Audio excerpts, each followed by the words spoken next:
What's up, guys? Welcome back to the FPL Lawyer channel. We're making another video today, and we're just going to have a look at the points from game week 32 and a quick look ahead to game week 33. Of course, next week is going to be a big week. It'll be the free hits, so we can choose any players we want, and they just stay for 1 week, so they'll be out the next week, and we'll be back to our current team. So just taking a look at the points, it was kind of a tough week. Obviously, 59 points, average was 56. We'll see at the end, but this is one of my worst weeks this season, so tough time for it.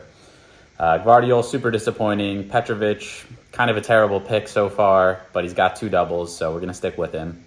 Gabriel gets 6, and thank God, but unfortunately, everybody has 2 Arsenal defense, and especially if you're not free hitting, you have more Arsenal than I do, so it doesn't really help me. And then Porro, thank God, I've kept him for so long. You can see he's had a great season so far. He's got 8 assists, but this is his first goal. And his XG has been super high, so he's unlucky to not have a goal until now. But very happy with him, so he's sticking around. So moving into the midfield, very happy with Son. Salah for now, and Palmer, of course, is going to stay. And then Maddison, guy's been the bane of my existence since I brought him in. He's been bad, and there's so many better options. So down in the forward line, Haaland is usually one we don't really need to talk about much, but Haaland's been struggling. You can tell by his prior performances this season that he's still an absolute machine. He's got like huge double-digit hauls, but none of them lately.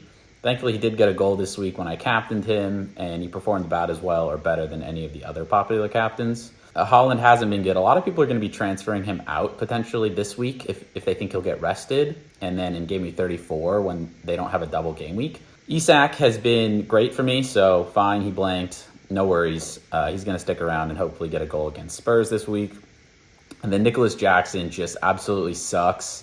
I mean, what can you do about it? It was a good decision, I think, to bring him in. I'm ahead of the curve on it, and they had great fixtures, multiple double game weeks, but God, he's terrible. You can see he got 0.0 expected goals against Sheffield United. So all you Chelsea guys, I mean, tell me what you think I should do, because this guy's been terrible for me, and yet I'm going to keep him. And then finally, just taking a look at the rank right now, we dropped from 25,000 to 31,000, kind of a bummer. We're still up from when we wildcarded, but obviously hoping to get to 10K by the end of next week. So I want to see some big movement here. And you can tell that this was my 4th worst game week of the season. So pretty tough. I don't think I've been below average any week except for maybe 1 this year. But just being around the average is not good enough. So we'll take a look at the team setup for next weekend. Hopefully we'll get a better rank here. We had planned everything out from the wild card, so it was all supposed to be pretty easy. But of course, things change. You get injury news, updates, etc. People suck like Maddison and Jackson, so you never know what's going to happen. So right now, the 3 potential people that could go out is Kelleher, Bradley, and Maddison. Kelleher and Bradley are super tough to call. You just have no idea what the status of Trent and Allison are. Klopp said Trent had no chance of playing on Thursdays, and Bradley is better than Van Heck this week. But, you know, some of the people I want to bring in for Bradley would be better than Bradley, and Bradley's of no use to me after this week. So really tough call on Bradley. Kelleher's the same way. He's of no use to me after this week, but he's definitely better than Petrovic. I mean, Chelsea's terrible on defense. Sheffield scoring 2 goals against them. I really don't see Chelsea keeping a clean sheet. Maddison is the main one that we want to get rid of, but of course, he's got 2 double game weeks in 35 and 37, but I'm finding it very hard to get rid of Maddison. I think I've kind of made my bed with him. I don't know. We'll see. So Foden was supposed to come in, and we'll talk about it in a sec, but I think that Foden might not play this week, which means the only other options I'm looking at that really excite me are Mbeumo and Gordon.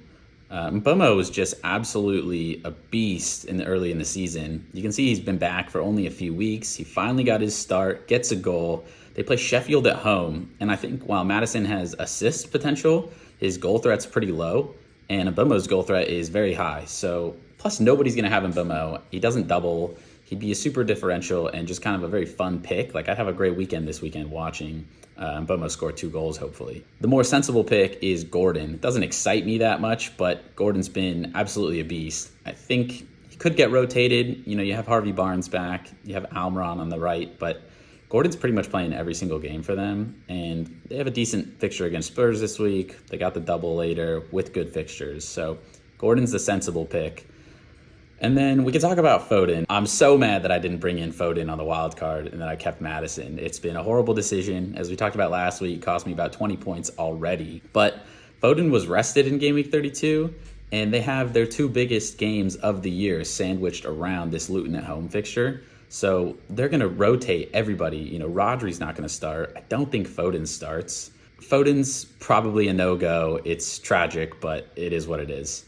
And obviously, I want the City triple up, so Bernardo is somebody you could consider. I'm not going to look at Doku. I think actually that Oscar Bob will start this week, but you're not going to pick Oscar Bob. So it's probably not Foden. It's probably not Bernardo. It's either keep Madison or go Gordon, which would be the two sensible picks, or bring in Mbeumo for a little bit of excitement. So that's where we're at with Madison. So if we get rid of Bradley this week, I think he might start now based on Klopp's comments. But if we get rid of him, there's three options for me. Estupiñán is somebody that literally everybody wanted at the beginning of the season. He was a beast last year. He's got it in him to be super good. He's like one of the best players on Venezuela. But he's been rotated a lot. I think he's just like pissed off the manager. Who knows? Dalot is the other one that makes a lot of sense. I think Dalot will come in either this week or in game week 35. They play Burnley at home. They've got the double. He's pretty good, and he's definitely going to start. So Dalot's another sensible pick. And then finally is the exciting pick. So Rico Lewis, I think for sure starts this week against Luton at home. Rico's started 3 games in a row in the Premier League, which is probably unprecedented for him. He's super good. He plays that like John Stones role in the midfield. Rodri's going to be rested this week, so I think Rico is going to be like their feature midfield guy, maybe with Kovacic. And he could easily get forward against Luton. And the game where I really need him, just based on my other defenders, is in game week 36. And 36, they have Wolves at home, and it's on May 4th, which is sandwiched right in between the two Champions League semifinals. So if Man City win against Real Madrid next Wednesday, then I think Rico for sure starts again in game week 36. So just summarizing again, like Rico is the exciting pick, Mbeumo is the exciting pick, but Madison or Gordon is the sensible pick, and Dalot or Estupiñán, probably more Dalot, is the sensible pick in defense. So super tough decisions this week. It'll go down to the wire. I'll probably have to wake up at like 6:30 a.m. tomorrow. So last thing to mention, money dependent, of course, but the transfer I want to make in game week 35 is kind of an exciting one. You don't get a lot of exciting defender transfers, but if Trippier is back, I would love to go Gabriel to Trippier. And I'm going to need about 1.5, 1.6 million to do that. So there's just so much up in the air right now. Game week 34 next week will be a lot easier, a lot more fun, and I hope you guys join me for that video. So thanks guys for joining me yet again for FPL Lawyers video number 3. I really appreciate it. Give me a like, give me a subscribe, do whatever you guys want. Keep following along, and we'll see you again next week. As I said, it's going to be a big week next week. It'll be a fun video, and I'll see you guys then.